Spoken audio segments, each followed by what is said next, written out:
गो माई बिना, तब करे जाना जुड़ाइए भाई गो माई बिना। अमृत के धार के हो के तनो पियाइए गो माई बिना,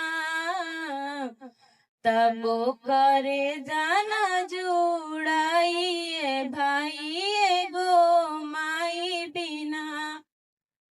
नव माह कोखिया में रखलू सहेज के, दिहलू जन्मवा माई सारा सुख तेज के। कैसे गिनाई तोहर केतना उपकार हा, रोम रोम माई हो तोहार कर्जदार हा।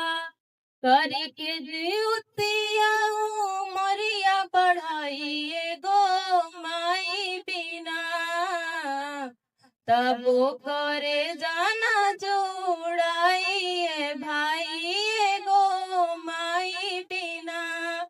अमृत के धार के हो के तनो पियाइए गो माई बिना, तब करे जाना जुड़ाइए भाई गो माई बिना।